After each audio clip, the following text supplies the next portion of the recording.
It's the playoffs, man. Like, I don't know what people think. Like, we dream about this our whole lives. Like, I dream about being in the playoffs, guarding the best player in the world. I'll die out there. Like, I'm living my dream. I'm not backing down from nothing. I'm fighting for every inch.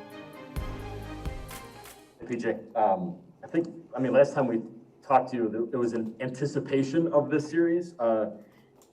What have you, seen on these last few games tonight with Kevin and your assignment there, and just sort of how you've tried to make it as difficult as possible?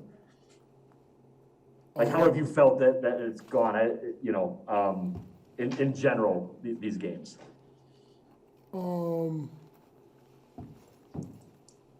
Listen, Kevin Durant's maybe the best scorer of our generation. I think he averages 30 in the playoffs of his career. Like, he's gonna score the ball a lot.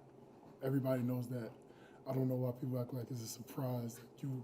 He is a tall task for anybody. I don't think anybody can shut him down. But what you can do is just try to make him work. People call out and maybe this guy should guard him, maybe that guy. It doesn't matter. He's always gonna have an advantage. He's always gonna go at your team, and it takes a whole team to guard him. The thing is taking away, from everybody else. That's the thing. You guarding him, you focus on him. I haven't seen a player score 100 points. I didn't see Wilt do that. So, if you can guard everybody else and make them make plays, make them beat you, I think that's the key in that, because he's going to score. You just try to make it as tough as possible, make him take as many shots as possible to get to that number. But outside of that, just do what you can. How has this series defensively for you guys turned since Game 3? Obviously, the first two games, you guys are pulled off the court so early. Game 3, obviously, here reset a tone. What changed maybe starting in that game for you guys going forward? I think we kind of collaborated with the coaches and kind of figured out something that we both liked, that we thought we could, as far as game plan wise. I feel like game 3 and 4, were pretty good. Game 3 went great. Game 5, we played great for half. Obviously, switching game plans midway and doing some different things, but and giving up a ton of points. But I think throughout the series, each game has been a little different, but I feel like we've gotten better every game. And again, having not seen you, what have you enjoyed about this series in terms of, obviously there was the verbal altercation and the bodyguard thing. There was, some of the intensity type stuff. What have you drawn from that sort of back and forth and being able to be physical and having kind of all that? It's the playoffs, man. Like, I don't know what people think. Like, we dream about this our whole lives. Like, I dream about being in the playoffs, guarding the best player in the world. Like, this is what, I'll die out there. Like, I'm living my dream. I'm not backing down from nothing. I'm fighting for every inch. Like, I don't understand. Everybody's like, all this little stuff. Like, me and Kevin fight every year. Like, I've guarded him every year in the playoffs. Golden State, Oklahoma City, it doesn't matter. Every regular season, playoffs, I love guarding him. I enjoy it. He's the best scorer I've ever seen in my life. I told Rick Barnes on his visit when he was a junior in high school, he's going to be the best player I've ever seen in my life. He killed us. Like, I knew this. He's an 11th grader. Like, this is like, I don't understand people. Like, that's my brother. We compete. We fight every game. We're going to fight again, Game 7.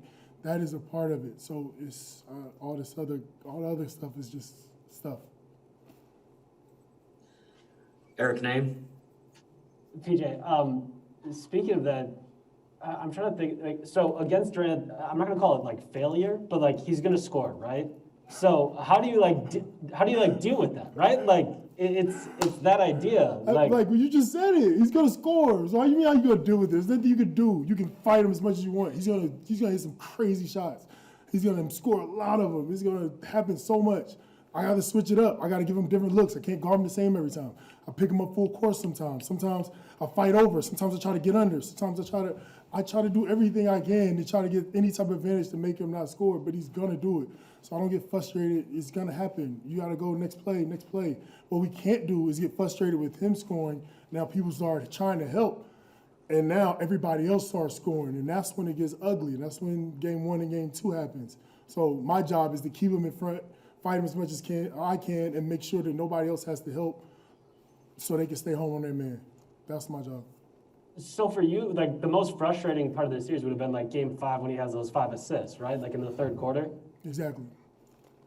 And it's literally just because instead of letting it be your battle, it becomes like the team's battle, right? Overhelping, doing, really small things that people that don't know basketball would never understand, but very small, subtle things that cost big time in the end. For you, offensively, how have you tried to be a threat throughout this series? I know you've had some corner threes, you've been on the glass. Just what are you trying to think of on that end? Man, I exert so much energy guarding Kevin Durant. People will never understand how hard that is. And then you come down to play offense, is good luck. I literally, every single play, you have to be on your game because he can score every single play. So that it's tough. So I do everything I can. Offensively, we have so many guys on our team that can score, just trying to space the floor, knock a shot down when I get open chance. But when they put guards on me, I'm going to glass for sure. That's the way you make them pay. They try to hide people, on us in the corners. We got to attack the glass to make them have to work so they won't rest. Appreciate you. Steve McGargy. Talked about all the different ways Kevin can score and how difficult he is to defend. I'm just wondering, how different is he as a player now in this Brooklyn version of him versus, or is there any difference? Doesn't look like you think there is any. Nope.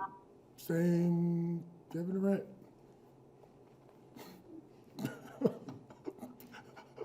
Just the same guy. And just one other thing. What was the? There were a couple times he was leading them on a comeback, got it down to 5. This time, every time he got down to 5, y'all answered. What was the difference tonight versus the other night, and that y'all able to respond to those runs? Offensively, even when they made their runs, we kept our composure, and that was the thing. Last game, I felt like we got so caught up in the, just trying to go back at them. Everybody's like, oh, my turn, my turn, my turn. This time, I think everybody, Drew had his chances. Giannis had his chances. Chris was amazing. Chris, when Chris gets it going, we all have seen it. He makes it real easy on everybody because people have to help and they have to respect it. But I just like how we kept our composure tonight. We just played our game. We didn't get frazzled. All right, one more to Lori Nickel. You're known for your talking, not trash talking, but talking a lot. But what can you say to Durant? Nothing, right? You can't say, oh, I got you on that turnover or anything. You just let it go, We actually right? talk about that all the time. Like the one I thought he walked. I was like, did you walk? I was like, I got you to walk. He was like, nah, I stepped through. I said, yeah, but your left foot moved. Like, we're having real conversations. This is like, that's what I'm saying. Like, it's like, people see us fight, but they don't know we talk about regular stuff too. He's like, stop fighting with Blake. You're gonna get thrown out, and then we can't play. I'm like, yeah, you're right. My bad. People so funny. It's like. Okay. Thank you. All right, thanks, PJ. Appreciate the time. Thanks.